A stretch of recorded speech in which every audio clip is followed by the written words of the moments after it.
Let's talk about the moment that everything changes. Not when they leave, not when they go cold, but when you finally stop caring. Because that right there is where the emotional power shifts.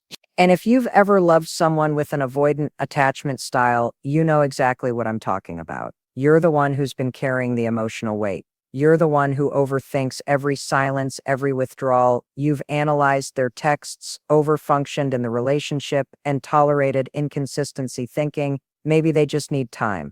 Avoidants are masters at staying emotionally distant. It's not that they don't feel, it's that they're uncomfortable with what they feel. And the way they manage that discomfort is by creating space, pulling back, avoiding confrontation, and staying in control. But when you stop engaging, when you stop reaching out, when you finally go silent, that silence becomes a mirror they can't avoid.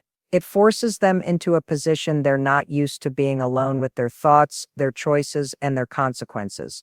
At first, they may feel relieved by the quiet. No pressure, no emotional expectations, no conversations that feel too deep or too vulnerable. But that relief is short-lived. Because over time, the very silence they once craved starts to echo. It grows louder. It starts to stir discomfort. And for someone who's spent their life avoiding emotional vulnerability, that internal noise is hard to handle. When you were present, they could use your emotional energy as a buffer. Your texts, your care, your questions, all of that gave them a way to stay connected without being fully present. But when you stop showing up, that buffer disappears. There's no distraction, no one to blame, no one to deflect onto. It's just them and the quiet, and in that quiet, things start to surface. That silence becomes the space where they're forced to face what they've been running from. The guilt they buried, the fear they masked as independence, the connection they pretended not to need. Suddenly, it's not about you chasing or them escaping. It's about what's left when the game stops. And what's left is emotional accountability. They may begin to reflect, not just on your absence, but on how they contributed to the dynamic. They may replay conversations in their head, wonder why you stopped reaching out, or realize they pushed away someone who actually cared.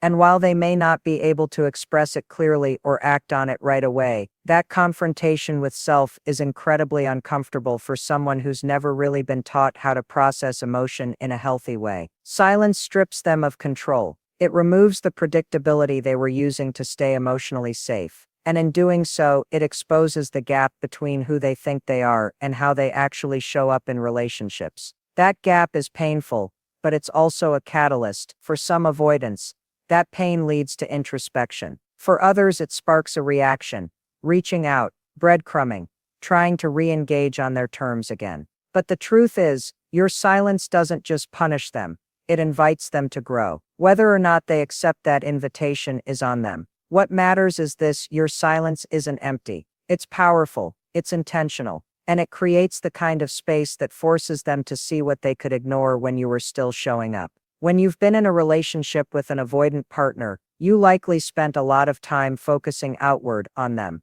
on their mood, on their silence, on what they meant when they didn't respond. You overanalyzed texts. You tried to fix the emotional distance. You made their emotional safety your responsibility. And all of that energy went to trying to keep the connection alive. But the turning point comes when you stop pouring that effort into someone who isn't meeting you halfway, and you start focusing inward. That's when the shift happens. That's when you reclaim your power. See, reclaiming your power doesn't mean becoming cold. It doesn't mean pretending you don't care. It means you stop abandoning yourself in the name of being chosen. You stop giving your peace away to someone who can't or won't handle intimacy. It's that moment when you realize you've spent so much time trying to earn love that you forgot you deserve it by default. Shifting the focus inward is about returning to yourself. You start asking, what do I need right now? Instead of what are they thinking? You stop waiting for a message that may never come and start giving yourself the emotional attention you kept trying to extract from them.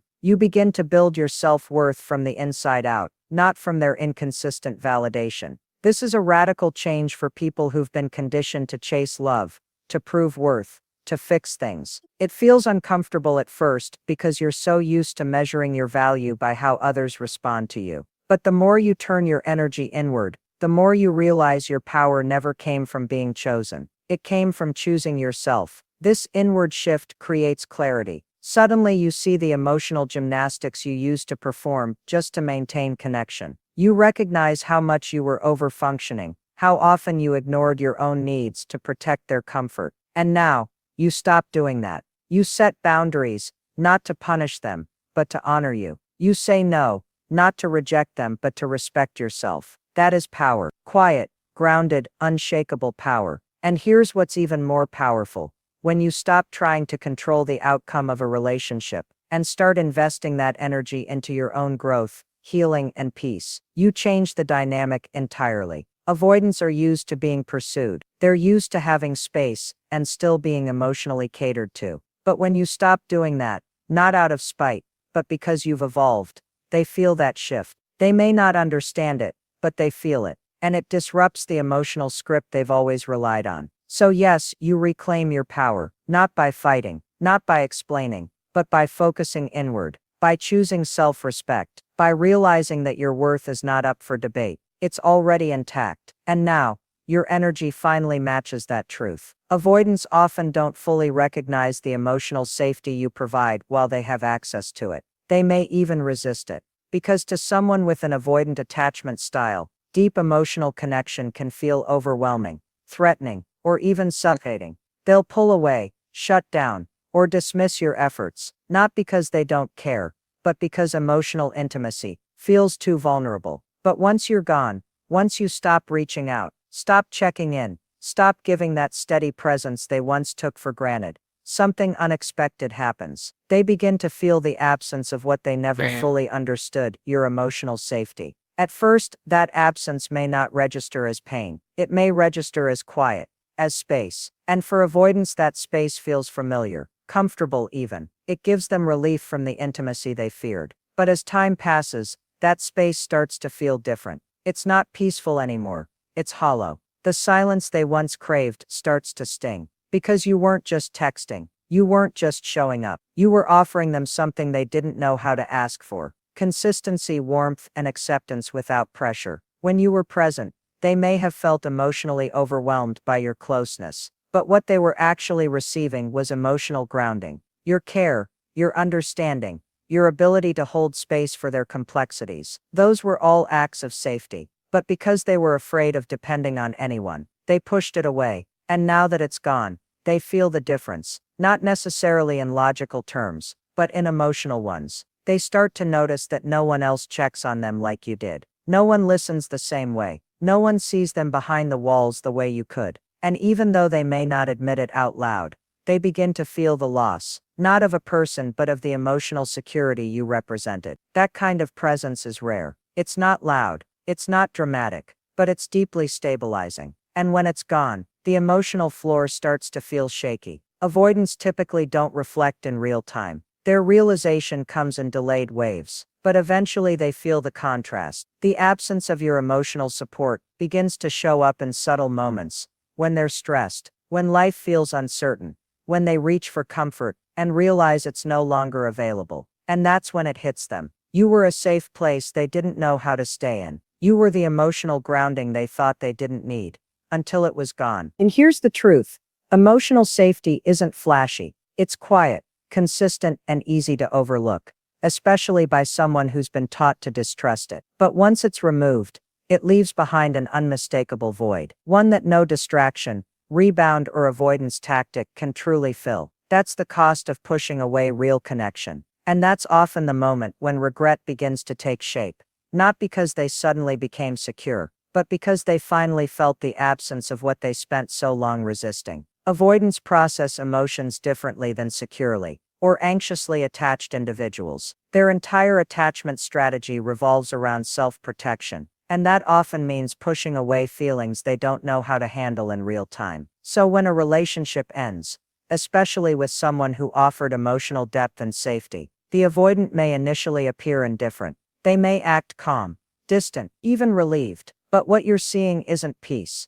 It's suppression. And eventually that suppression creates pressure. That's why avoidants often respond not with immediate sadness or clarity, but with confusion, delayed regret, or unexpected re-engagement. Confusion is usually the first layer. When the emotionally attuned partner walks away, or stops chasing, It disrupts the avoidance internal narrative. They're used to being pursued. They're used to having emotional control without having to invest too much in return. So when you detach, they don't just lose the relationship, they lose the dynamic they were comfortable with. That's disorienting. They might not understand why your silence bothers them, or why they're thinking about you more now than they did when you were right in front of them. That confusion is the beginning of emotional clarity, but it takes time. Then comes the delayed regret. Avoidants often struggle to access emotions in the moment, because their nervous systems are wired to downregulate intimacy. They survive by minimizing their needs and compartmentalizing pain.